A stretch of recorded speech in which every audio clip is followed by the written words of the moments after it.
What is going on, Alpha Hunters? Hope you guys are doing well today. It is a fantastic Friday, actually, except for the weather outside in San Antonio, Texas. But who cares about weather? Let's talk about what's going on. Well, I must say, it is very intriguing to possibly see where we get to by the end of the day today, where we close. Um, Currently, the 200 on a daily is sitting right below the 404 level. I was kind of thinking if we got down basically to where we opened today or closed below that, that would be not bullish by any means. That would be just a massive fake out during the week. But if we do close below that 200 moving average, it'd be kind of interesting. Obviously, that would be another little bit of a fake out to the upside, poking above that 200 moving average. It's just going to depend, and it's going to kind of see where we close today and then where we kind of lead into next week. I think this week's close and next week's close, like next Friday, are going to be massively important. Possibly for what happens the rest of December. Obviously, we know a week and a half, right? In 2 weeks, we're going to get CPI for November, and then we're going to get the last federal funds update on Wednesday of that week. So Tuesday morning we will get CPI numbers, and then Wednesday we'll get the Fed funds, the Fed interest rate increase, the Fed funds increase. Right now, I think the consensus is probably going to be 50 basis points. I don't think the jobs numbers this morning changed that to possibly push it back to 75 basis points. So yeah, I mean it seemed the bets were on for 50 basis point increase. I think ever since a couple of weeks back. A couple of weeks back when we got this CPI back in November, when we saw the huge gap up move back in November 9th, 10th. So yeah, ever since then, I think we've pretty much been on a pace for 50 basis point increase. Although what was interesting coming out of Wednesday was since the Fed chairman Jerome Powell on that conference at the conference on Wednesday kind of hinted at a more moderate rate of raising Fed funds rate, the market just kind of took off. But we haven't done anything since, and we've even pulled back a little bit. What's kind of not, if you're trying to be bullish, this is kind of what you wanted to see, right? You wanted to see the breakout above, go hit a new pivot level, come back and retest the old one right around the 402 level, 402 and a half level. We did that this morning perfectly on the gap down, and then you saw immediate buying coming in. Now, if you're bearish or trying to be bearish, the thing I'm kind of liking, or you're wanting to see, is it's not super strong, right? We're not seeing a lot of strong buying really pushing the market back up into the positive territory. Like normally when you see really strong buying or really strong conviction of a move, especially on gap downs, I mean, it feels back to the positive territory in like an hour or two of trading, especially for like the size of this gap down that we saw today. So it's just kind of interesting to see what's kind of going on today. And I mean, we can take a look around and see some of the different things that are moving. The Qs have been really flat and choppy today. They're still down 1%. The IWM and the small caps have been really kind of powerful. This is what you'd want to see out of the S&P 500, right? Where it just made such a strong move from the open and got back to positive territory roughly within an hour or two. And it did it with about an hour and a half, 2 hours. Okay. So that's what you'd want to see at S&P 500. But the IWM, once it got back into yesterday's kind of choppy trading range, it hasn't really done anything. So it is kind of interesting to see the IWM, small caps. Yeah, I mean, just kind of hanging out after they got back into that zone. So, I don't know. It's just kind of interesting to see that on the IWM, not really seeing that out of, the S&P 500 or the Qs, right? So we're seeing the risk off come back in on the Qs, right? All the tech stuff. Apple's down over 1%. Apple's down 1.3%, 1.2%. Tesla's down 1.2%. Look at Tesla, just kind of trading lower for the good part of the day. Had some early buying, but the good part of the day has just been selling down a little bit.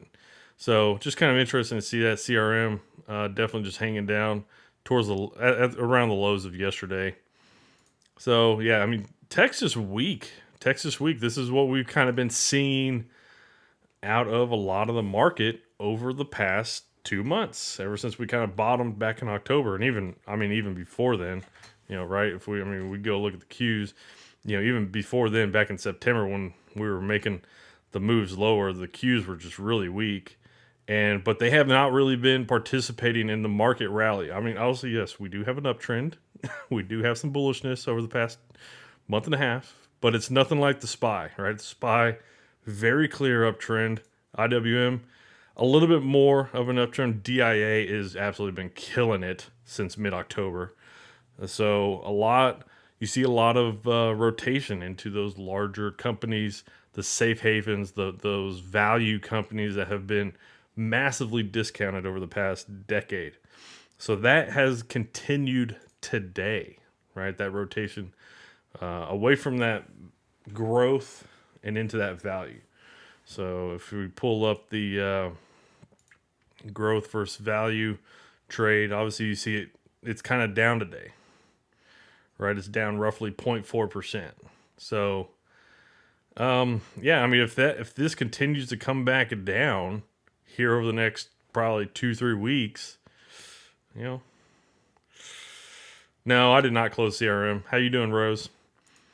No, I'm doing good. I'm sure you'd ask. I'm sure you care. We care about each other.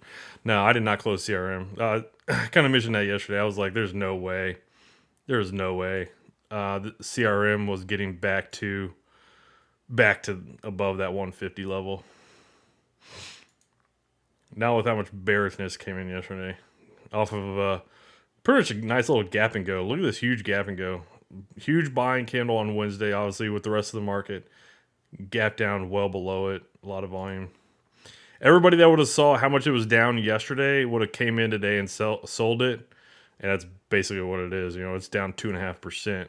Well, the market down 1%, down 0.5%, depending on where you look throughout the day. So yeah, there was no reason to close CRM. I'll just let the market do its thing and let the broker auto execute the shares on the vertical. Yeah. The broker is going to auto execute over the weekend the vertical contract, right? And let me go to a 15-minute, right? So let me check.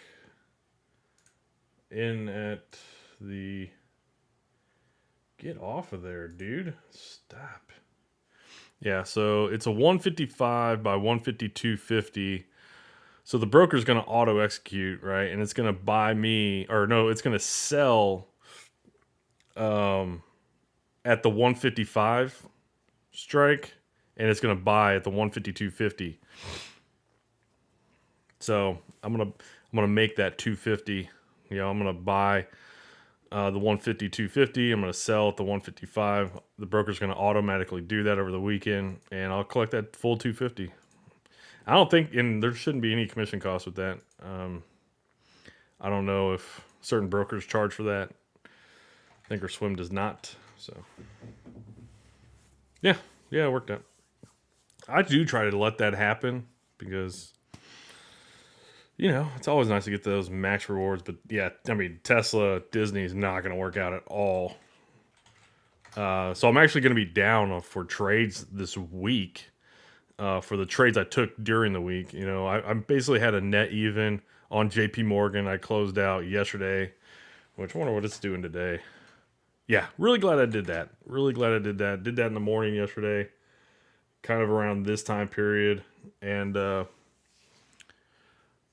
really glad I did that. Wow. Yeah, because I didn't want to take another big time L like that. So financials have been weak while they've been really strong since that bottom in October. Interesting. Interesting. So yeah, I'm really glad I closed out JP Morgan because Disney and Tesla really got me, which is fine. I was really kind of bummed about Disney here. I'm just gonna go and take these off the dang list because they don't need to be there. They don't need to be there. All right, let's see. Let's see what else is going on. So CRM, I could probably take CRM off the list, but I'll leave it for now. Apple, though, let's take a look at Apple. Apple's been really. Oh, sorry, I just hit the mic. I don't know how loud that was. Apple's been pretty weak today. It is. I mean, it hasn't even kept pace with the Qs. Qs had a little bit more bullishness early in the first half of the day. Apple AAPL did not. I mean, look how flat and sideways that freaking thing is. That is crazy. All the war stocks out. I love it. I love it. You are absolutely right. I noticed that too. Go to the heat map. This is what I was looking at earlier. Here in electronic technologies, Raytheon, the only green in electronic technologies, Raytheon, Northrop Grumman, Lockheed Martin, and Boeing, Boeing. You know, they provide a lot of aircraft. Um, no, where's this one? And then L3 Systems, L3 Harris, also. So these are all major defensive contractors. Also, General Dynamics here, also up today. All of those guys, big time defensive contractors are in there. I don't know why they're actually included in electronic technology. I really wish they wouldn't be. I don't know, like maybe industrials or something. I don't know. I just don't like them in that bucket. How this heat map has that included there, but it is what it is. It's fine. But semiconductors are getting smashed today. I haven't looked at semis, but yeah, they're definitely getting smashed. Let's take a look at how them dudes are doing. And mostly it's just off the gap down. They just had a very sizable gap down after it broke its trend high. Look at that. Yeah, it broke its trend high yesterday, closed above it, and then, man, nasty gap down today. Oh, man. AMD. AMD did not break out. Interesting. So that was NVIDIA that broke out. High. Okay, AMD did actually make a new high yesterday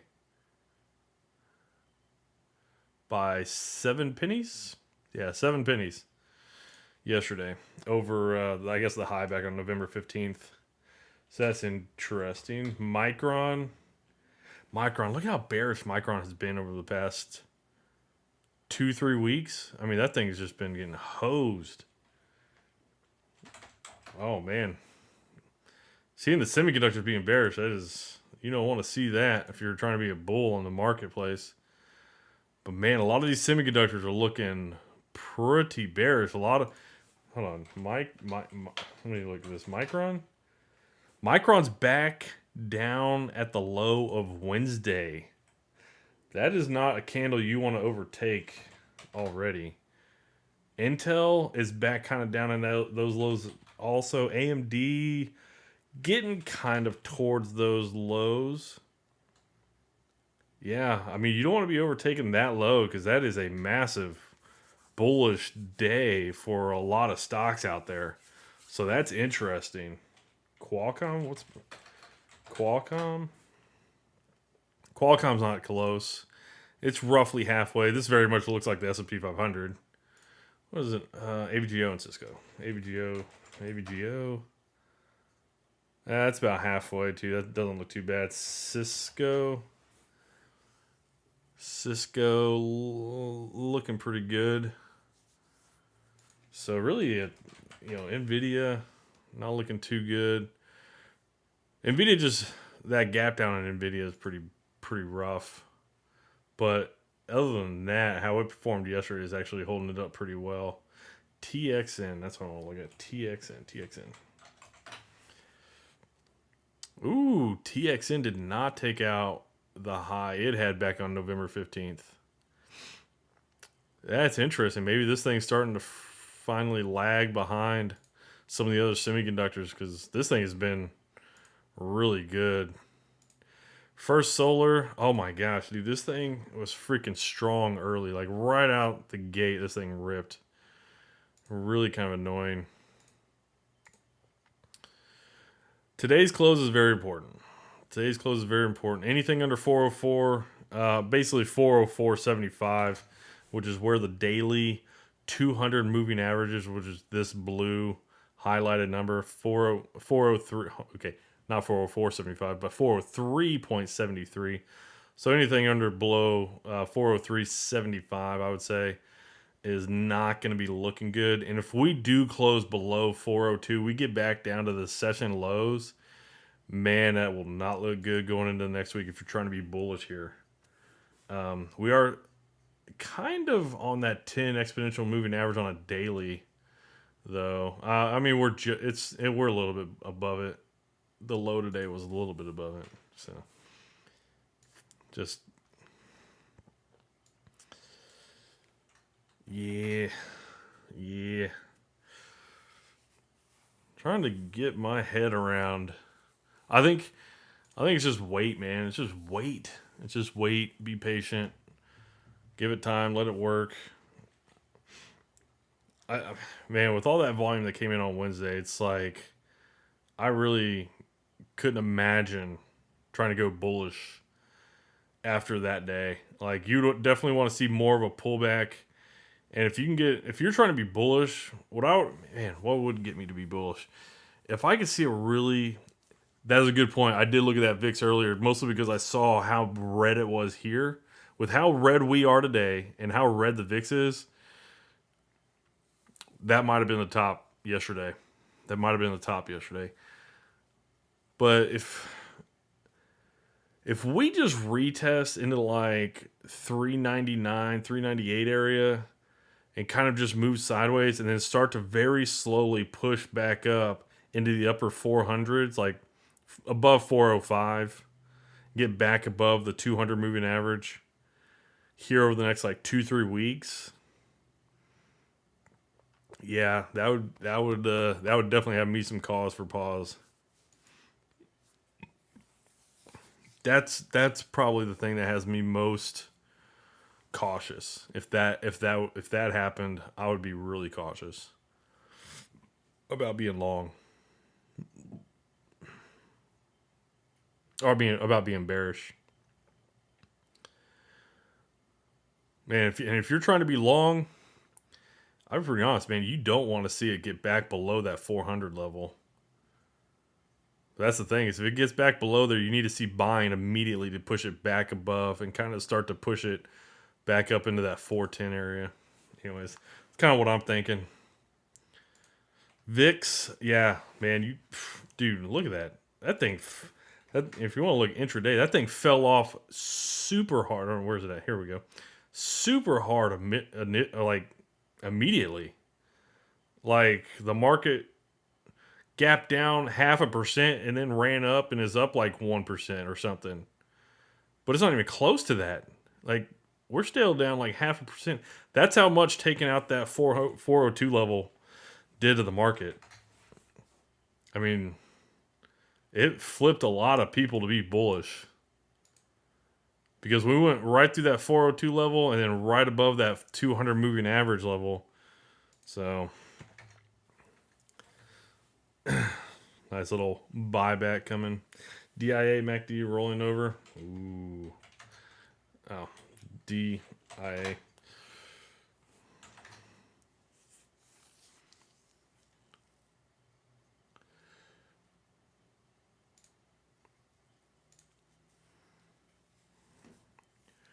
Yeah, MACD's pretty flat up there. MACD is pretty flat. What's really interesting is it wound up getting all the way up there, took out that mid-August high on the MACD also.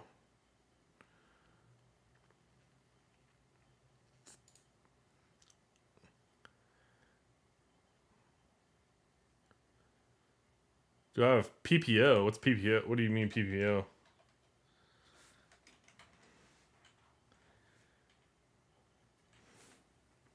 What you talking about a PPO?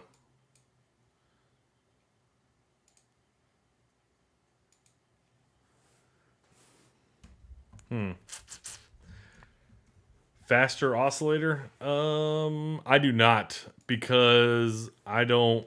Um, so when I set up this MACD and stochastics, I did it kind of at a slower pace because I want to use this more on the daily and weekly. If I was doing more intraday trading, I would probably have faster oscillators, but I don't. I didn't do that because I don't want to day trade, so I didn't ever set those up for like any of my templates. But if I would have been day trading, I would have set those up.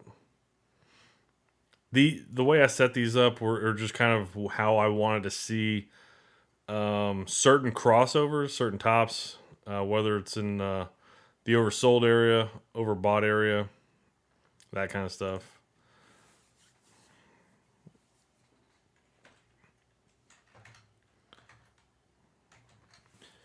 Ooh, let's see here. How good are these looking at intraday stuff? These are probably not going to be good. Man, just look how flat that is. Even the stochastics on the Qs is just super flat. Get rid of these.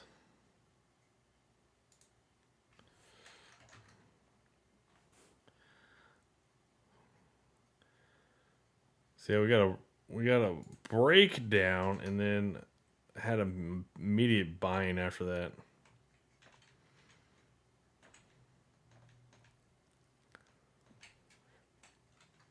I think it was real funny was man, just the immediate buying that came in quickly on that open. Man, they just that first like 5 minutes, they pushed it right back up out of that zone around that 402 level. That was what I wanted to see. Get some buyers in here. If you're gonna break down back through that zone, you got to start nibbling at it, kind of like how we did before we broke out above it. Right? It took, we nibbled on it a lot last week, and even back on November 15th, and then a lot of it on Thanksgiving week, and then we nibbled on it a little bit as we were breaking above it on Wednesday, and it just took off.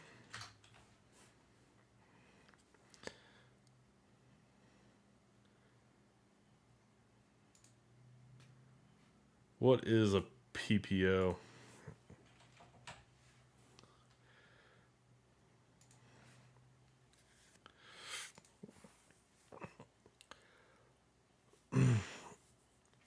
All right. I like the colors. Colors are nice.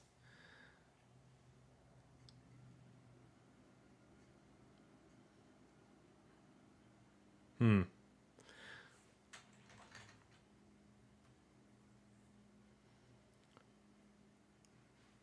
Interesting. Yeah, Wednesday's bullishness was just so strong. It takes some time to kind of work through all that because all those oscillators just peak out, and it makes it. It kind of takes a little while to kind of work through them.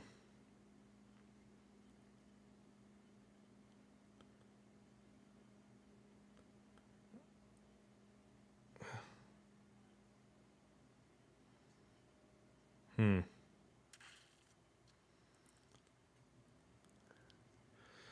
We got a little bit of a divergence here on price, and it looks like the histogram of this thing, the bars at least.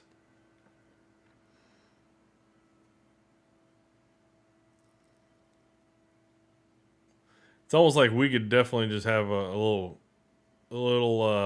flush, come back down into the zone that we were in for a good part of the second half of November.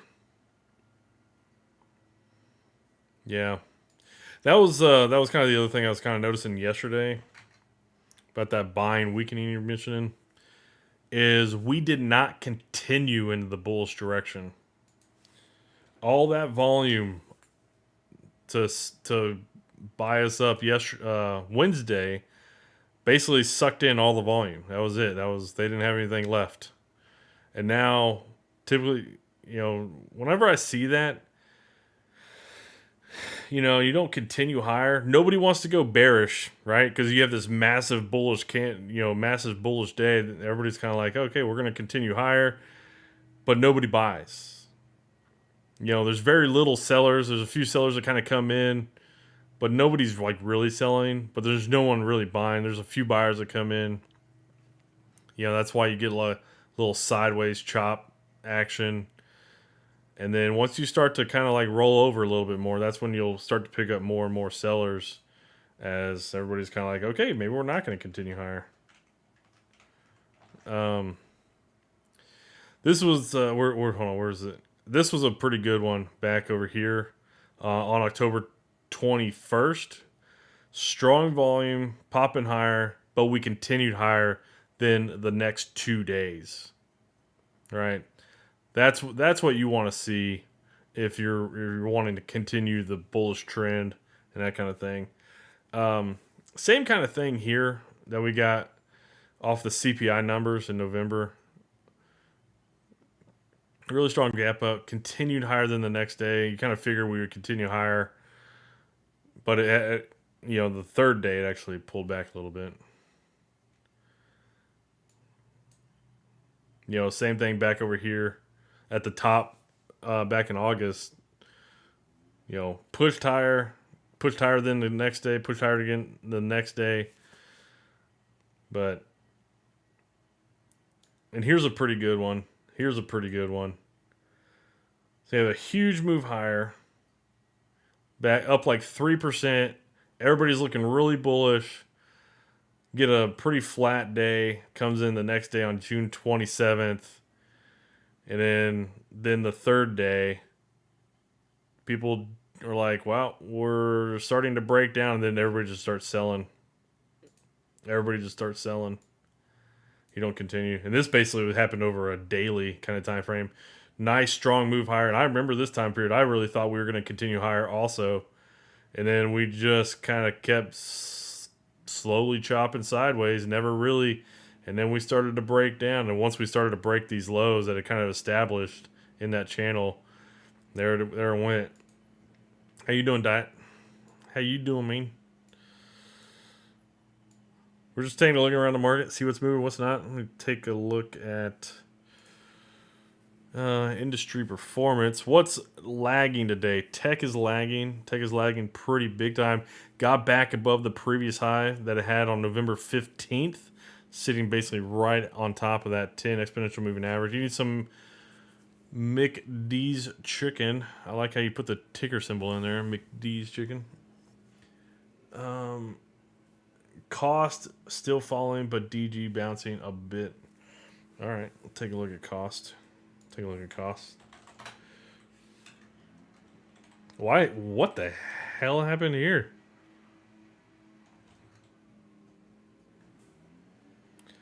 Gotta look it up. Yesterday, NASDAQ, blah, blah, blah, blah. Where are you at? Why did Costco stock slump on Thursday? Disappointing monthly sales figures. Interesting. Okay. Costco says November net sales rise 5.7% year on year. So I guess they were looking for a little bit higher than 5.7% apparently.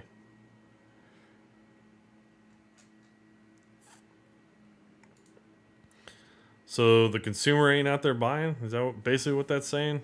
That's what I'm understanding.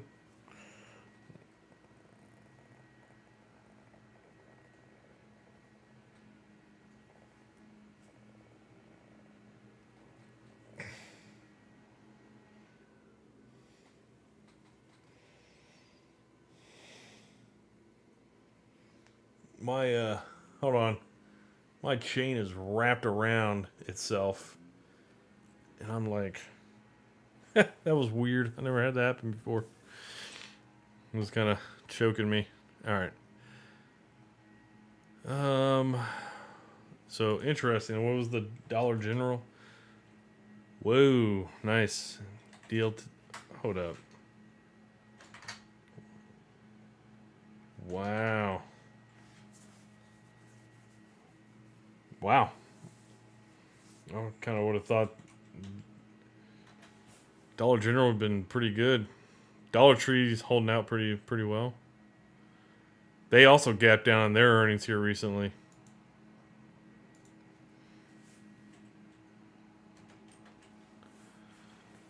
How bad they miss? 8% in the bottom line. That's pretty rough. That's pretty rough.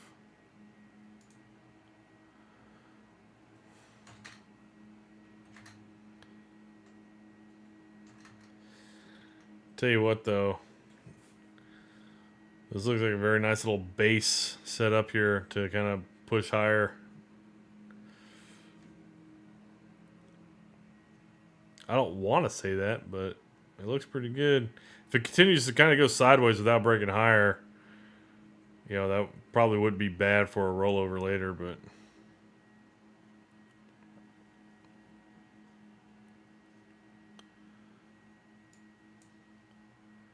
yeah, you take out these lows here. What is this low? 404.33 and 404.50. Man, you take out those two lows, probably just going to continue to push lower into the close.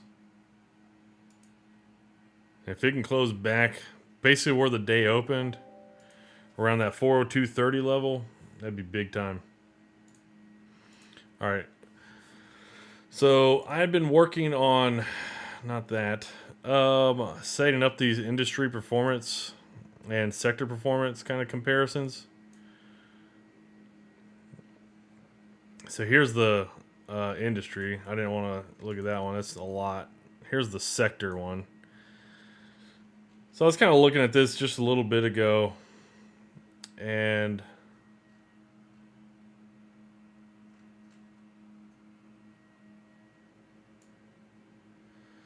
here is from the bottom on Wednesday. Well, not the bottom on Wednesday, but basically right when Jerome Powell started talking on Wednesday, and you can kind of see, you know, what sectors have been outperforming since then. Now that's kind of interesting because, Jesus, the ones that outperformed quite a bit were tech. This line is tech. This blue line, tech, the XLK, outperformed a lot. You also have the XLC, which apparently houses Google and Meta, I guess. And then what else was up there? Consumer discretionary. Consumer discretionary, the XLK. So those three absolutely ripped it higher, right? You see those three at the top at the end of that run. So then if I slide this over a little bit and put the top, then and we see what has performed or underperformed since that run. Materials has done pretty well, XLB. Industrials, consumer staples. XLC is actually still hanging up there. Consumer or healthcare holding up there. Discretionary is lagging. Tech's lagging. So all that's kind of lagging. And most of that's lagging because of today. So if I roll this over real quick, put it at the beginning of the day or end of yesterday, you can see, there we go. Tech lagging, energy's lagging, financials are lagging, discretionary lagging, utilities are holding okay. But the ones that are outperforming, you know, materials, industrials, staples, and healthcare. So it's like after that run, the market went back to doing what it was doing before, and underperforming tech, also underperforming discretionary. Discretionary started falling back below where they had been. So, anyways, it was just kind of interesting. I was looking at this earlier. I set this up a couple days ago. Where's the bottom? October. And really, since the bottom that we had back on October 15th, discretionary communications really kind of lagging quite a bit. Tech actually hasn't been that bad. I mean, it's up there, but it's not up at the top. Obviously, Amazon fits in here somewhere, just into the XLY, and then Meta and Google fit in that XLC area. So that's what really lagged it when they had their earnings in November. But Alphabet, let me see if I can add Apple to this.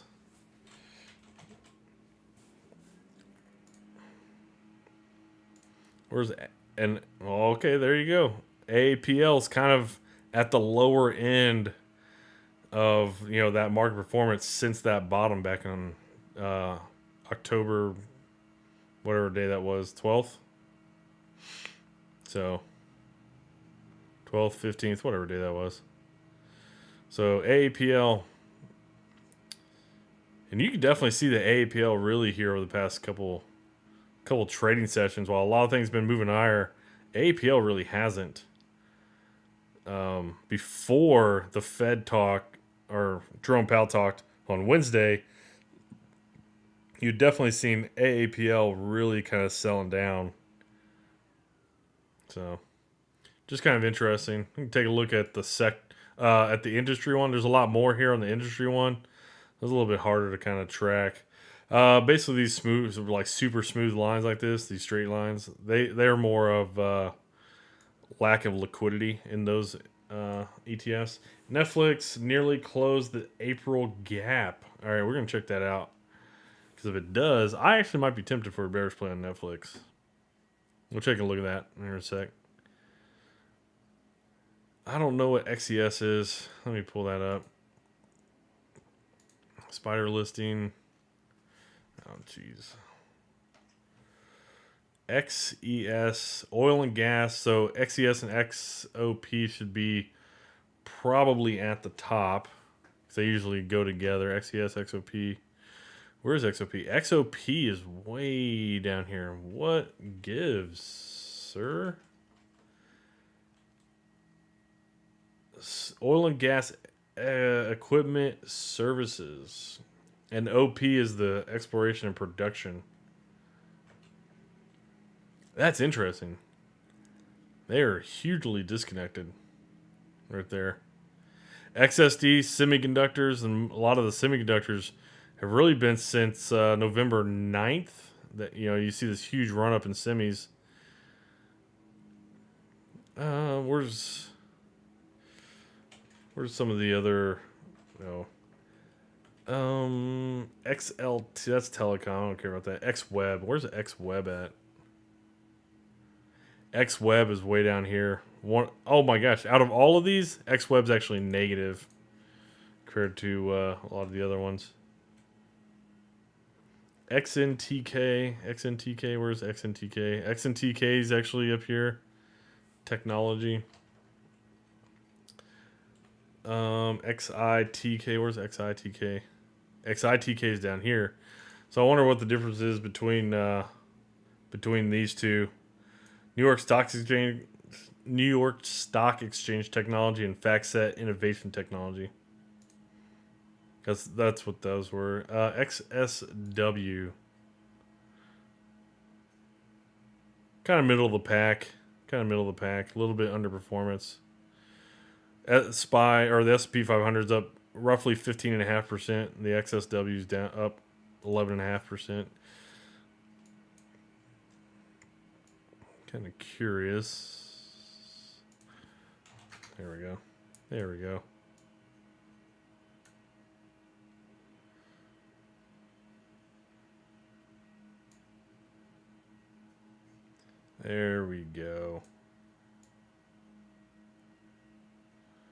My gosh. Yeah, it's not really going to give me a clear picture. Alright, whatever. Anyways, I thought it was kind of nice to have that. You can see the performance has been like across a bunch of different industries. Alright, give me the simple. Give me SPY. There we go. Back to clean. Alright. 5 minute. All right, Netflix. Check out Netflix. Netflix is getting really close. Netflix is doing pretty good today.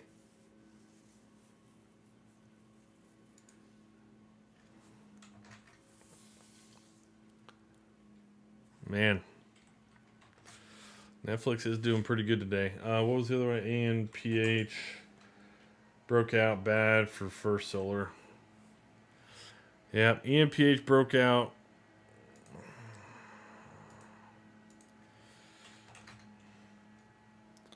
Super strong. First Solar. First Solar's. Yeah, I mean, it was strong early, but yeah, had a long pullback. Find a little bit of a base right here. Apple looks like it's going to roll over. SPY looks like it wants to push higher. Q's kind of look like the SPY recently, but I mean, I don't know. I'm going to probably put my money on Apple. Whatever Apple does, the market's probably going to wind up doing just because of that the weighted pressure Apple has on the market is just it's pretty high. So yeah, I'm gonna probably just put my money on Apple. Whatever it does, the market does. What else is going on out there? Oh, you know what? Dang it! I just hit something. I did not want to. I didn't want to hit sparkles. All right, I'm gonna take a look at dollar. I think dollar was getting beat up earlier. Dollar's down a little bit. Checking into some of these resistance levels. It's kind of still sitting at one back here, back from August, and a high back in May. Just might take a little while. Nice little downtrend. Broke down. Pretty good support level, getting below the 200 moving average. Actually retested into that on the high today. So it'll be kind of interesting to see what the dollar continues to do.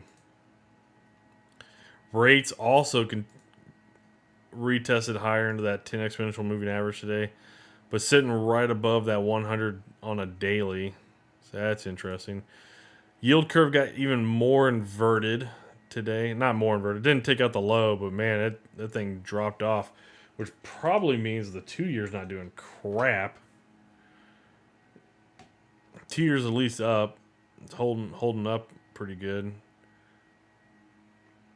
So are they saying that rates are going to go higher even on the shorter term? Is that kind of what that's saying? It's kind of what that's saying to me, in my opinion.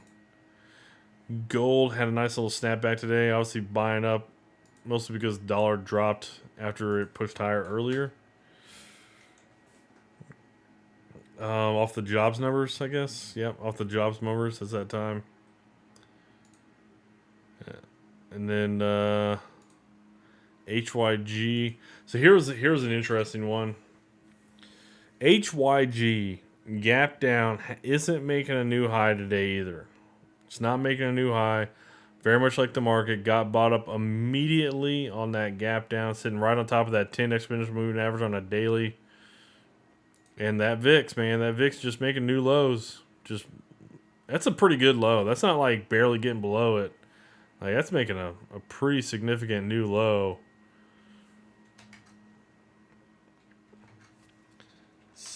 Credit Suisse, huh? We can run through some of these financials. Oh my god, look at all the volume coming in there. Look at all that volume.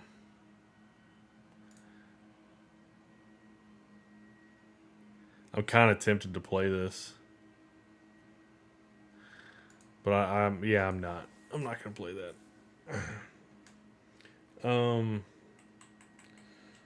J.P. Morgan, yeah, Goldman Sachs. Financials are looking a little toppish, a little bearish here. Bank of America. Dang it! I remember we were looking at that yesterday. Man, that is a very nice. That's a very nice bearish engulfing candle right there. Jeez. Wells Fargo, that's a huge breakdown too. Bank of America. I'm kind of tempted to maybe even go bearish on them for next week. All right, let's find one. Let's find one. Wells Fargo, no. Bank of America, no. Um, City, no. I'm gonna bring over the uh, the option chain. I want to kind of look through options for next Friday. Bank of America. Bank of America does have 50 cents options or strike prices. Every 50 cents. That's big time. That might be doable. Wells Fargo also. Wells Fargo also. Okay. What about Citi? Okay. So it seems like there's plenty of selection. 250 here on Goldman Sachs. All right. Okay. Goldman Sachs. What is this low on Wednesday? Basically, the low on Wednesday for Goldman Sachs is 375.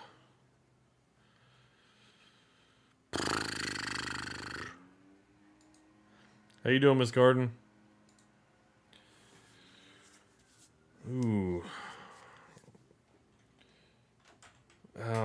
JP Morgan.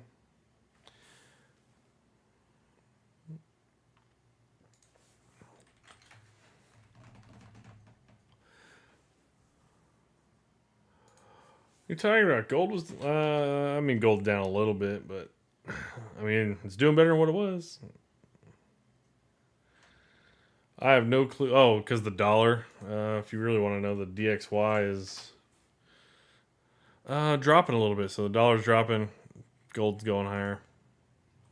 Yeah, it's just a weird spot right now. But gold's kind of hitting that 200. GLD's hitting that 200 moving average. So just a pretty good pretty good resistance there. Um, I would like it on any kind of pullback. This obviously is not going to work out. It did a little quicker than what I was kind of hoping. But, yeah. But I think I like Goldman Sachs for next Friday.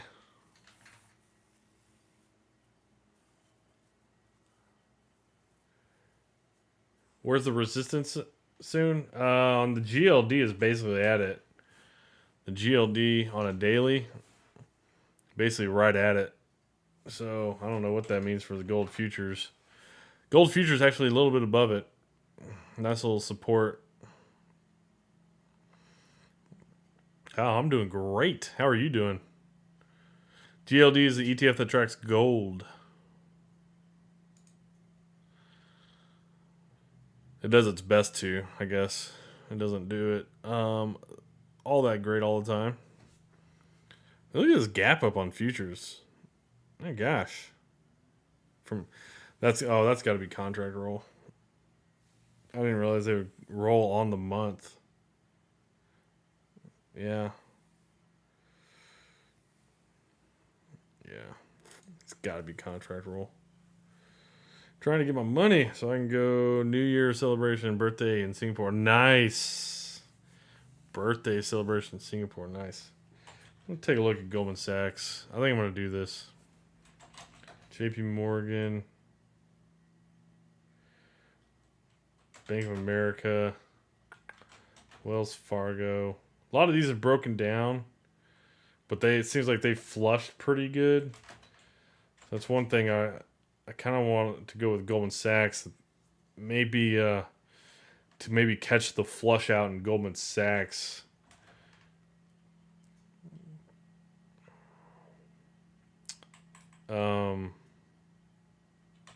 Morgan Stanley.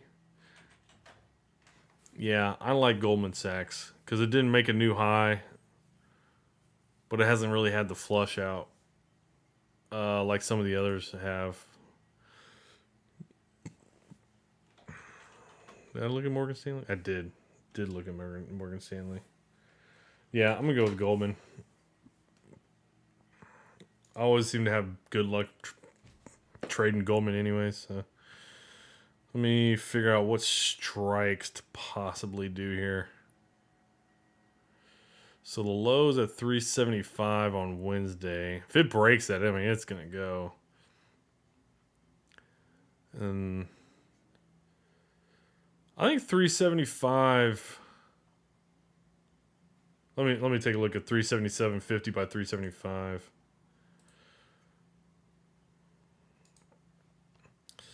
Snag this for 90 cents. I dig it. I dig that. What's this? Goldman Sachs? It's a bank.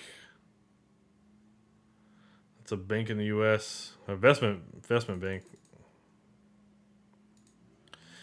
They think they're gold. They are not. It's a company. They're just an investment company.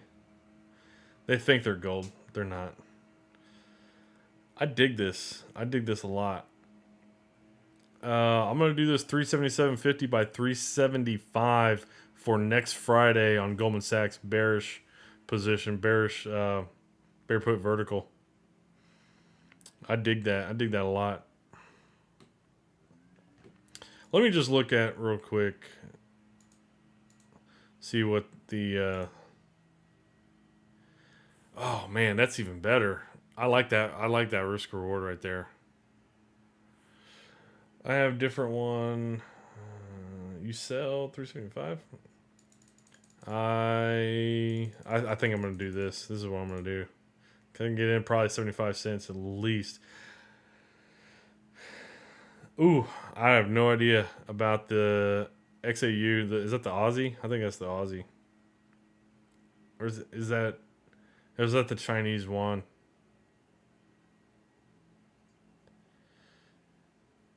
I think I like this one even more. Just because if it breaks 375, this thing's gonna flush. It'll probably get below 372.50 easily. And if it does that, oh no, it is gold. Oh, okay.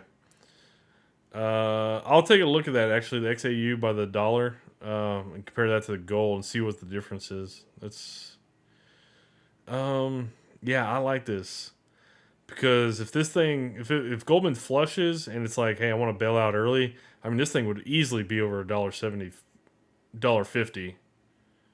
Might be worth $2 at that point, which then I can make even better. Yeah, I like this a little bit better.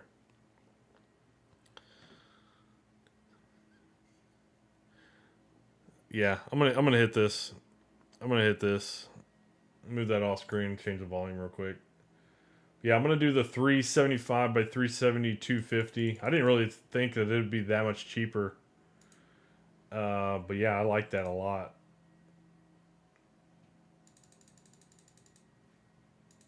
Man. Software like you talking about the chart software? That's tradingview.com.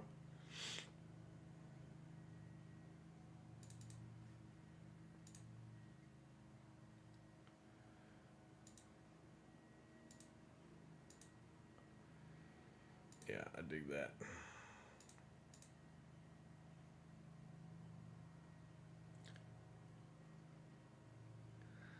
Oh, that was my broker. That was my broker. Allows me to see the option chain.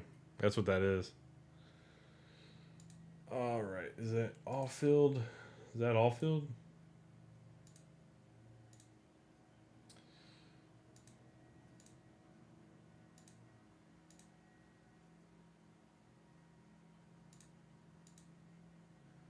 All right.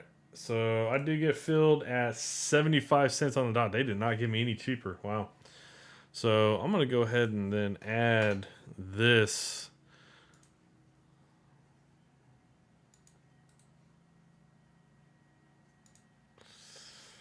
$372.50.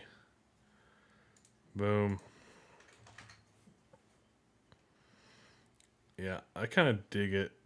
I dig it a little bit. Add that. Give me a sec.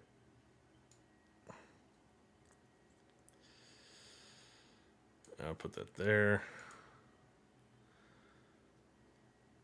Okay. Yeah, market trying to push higher. Kind of a bummer. Kind of a bummer. I was kind of hoping to see it consolidate a little bit more and then roll down a little bit later. But it is what it is. All right. So that's that one. That's Goldman Sachs. Man, I dig that. I like that trade setup. I like risk reward really nice on that one. All right. And then you want to take a look at the XAU USD. Gold spot.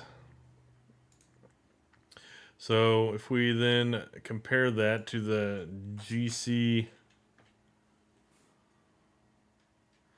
whoops, yeah, GC one.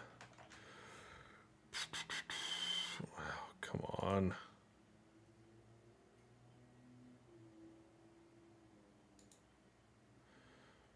It looks like they basically track each other pretty close. They have a little discrepancy between the XAU, the USD, and the actual futures, the GC. So they're pretty close. They're pretty close.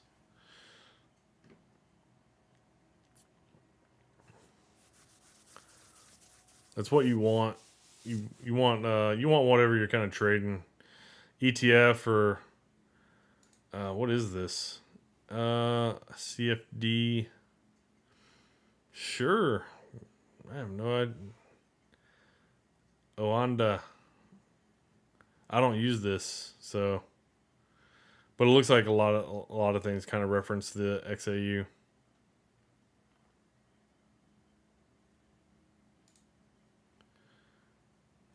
All right, let me get rid of. Yeah, it's really close. There's other products out there that are meant to mimic spot price or futures or currencies, commodities, and they don't represent the product they're trying to represent very well, and you got to be careful of that. Like USO, USO is one. USO and like crude oil. Where is it? CL1. That is a great question. They so like this is crude oil and USO. So it's like an ETF that's meant to track crude oil, and you see how much of a discrepancy they are. Normally it's not like this. Normally crude oil, which is this orange line here, usually it's above the USO, but it's just wow. But for whatever reason, the past little while, they okay. So this is normal, right? You see the actual price of crude oil is above the USO. That's typically what you see. But here recently, ever since this sell off that we've kind of had, or really this spike area back in kind of March timeframe, like USO has actually been outperforming, and a lot of it has to do with contract roll, going from 1 month contract to the next month's contract. A little technical, but that has a lot to do with it. Yeah, yeah. So you got to be real careful about what product you are using when you're trying to be like directional on futures or different products. It's meant to mimic another product, so you got to be kind of careful on whatever product you're using that's meant to mimic another. All right, let me take a look here at IWM. Super strong over the past 20 minutes. Nice. DIA also super strong. Q's breaking out daily high. SPY breaking out daily high. Apple, oh wow, look at Apple trying to break down, and then look at all the volume coming in on Apple. Man, seems like we are going to push higher. Be curious to see what happens early next week. That was a really quick retest into that previous, that 402 area. Really kind of interesting. I don't think I'd be bullish going into FOMC in a week and a half. I just don't see the reason to. If we got the information we were supposed to get then, but we got that this past Wednesday, then it's not going to be positive for the market. Like there's no news really, and people would probably sell it going into it. Would be my guess.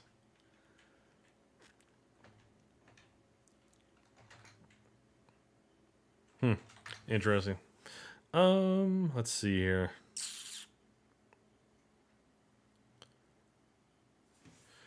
Kind of curious where we kind of are with this SPX here, or the SPY.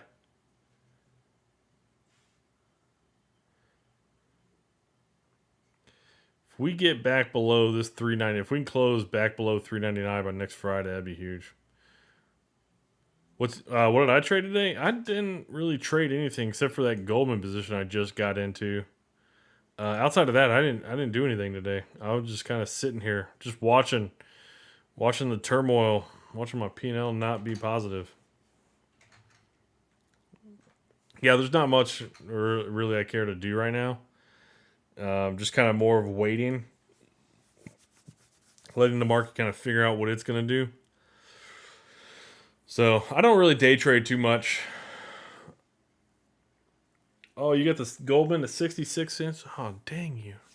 Oh, good. Good for you. You beat me on that, Phil. Yeah, I probably should have looked at the market just to see what it was doing. But I mean, that's not a huge move. Like the market put in a pretty big move. You can take a look. A lot of that seemed like it might have come from tech. Yeah, I like Goldman. Goldman didn't really have a huge move there. A $13 fee, Fidelity.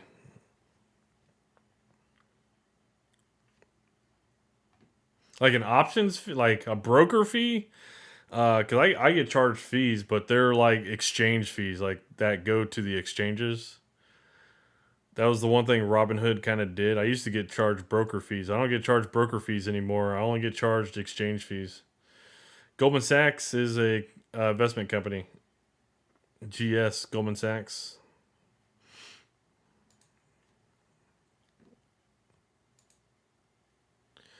DXY is down. Is down. It keeps going down, which is kind of the problem. Only on those vertical spreads, it seems. Okay, that's interesting. Wonder why they do that on vertical spreads.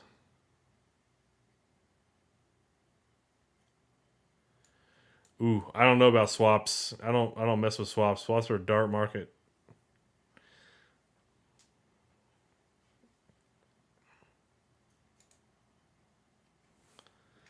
Yeah, Fidelity sucks. Oh yeah, I can take a look at the DXY. Looks like it's going to continue to roll down. This is the problem. Dollar just keeps rolling down.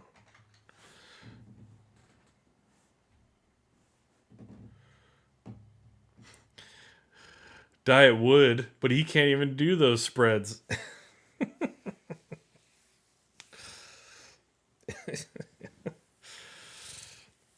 Yeah, Diet can't do verticals right now. He's in timeout. He threw Play-Doh at the customer service lady.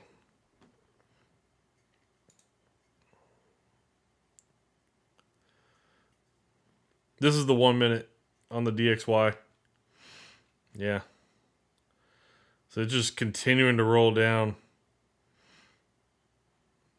which should be pretty bullish for the SP. Yeah, I mean, look at that. S&P's climbing and the DXY dropping pretty good. Let me see what the GLD's doing. GLD should be climbing. It's pushing higher at least. Yeah, we're getting a lot of buyers that kind of come into this market late. Yeah, that was kind of one thing I didn't want to see. So we're definitely seeing it today. I did want to see us retest into here and kind of continue to bounce higher, but basically we've done that today.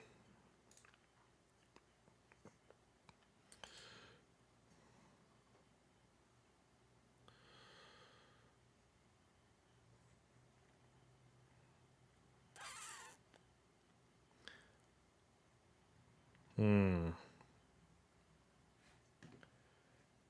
Oh wow, I'm actually down today now.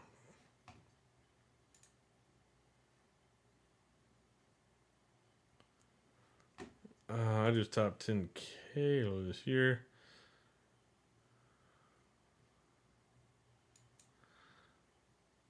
Hmm.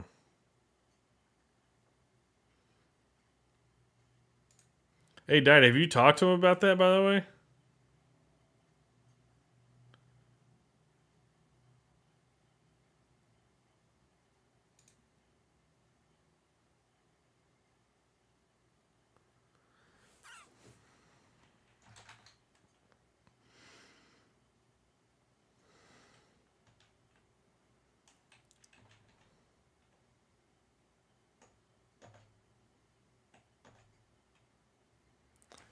Oh man, Apple, Tesla. Is Tesla getting bought up? Tesla is getting bought up. All right, who's moving? Semiconductors coming back a little bit. Check Meta. Meta was doing pretty good.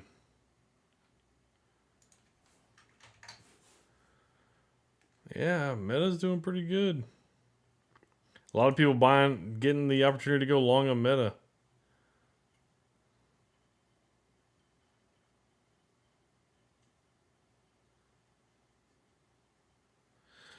Put and call are options. Puts go up in value as the underlying asset goes down in value. So it's kind of an inverse. Calls go up in value as the underlying asset goes up in value.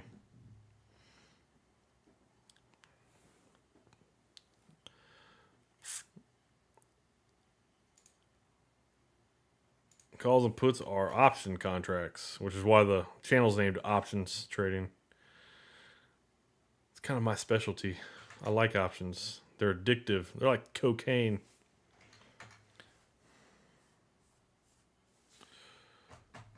Not like cocaine. They are cocaine.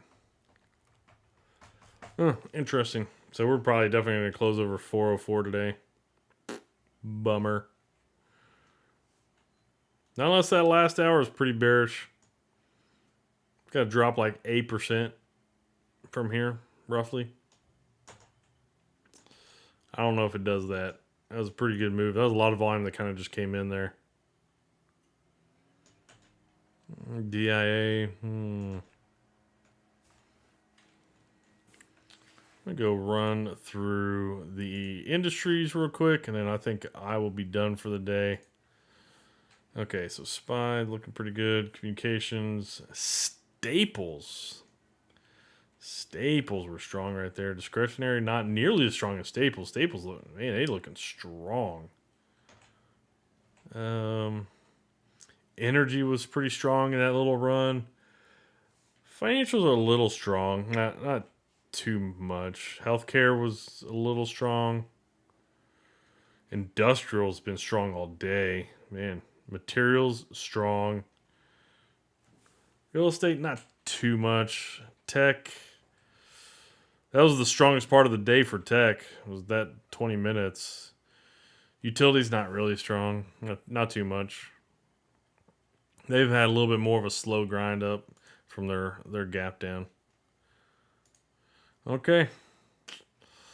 Well, if we overtake that in the last hour, that'd be kind of impressive. But still stand by what I said. If we can close below 403.70,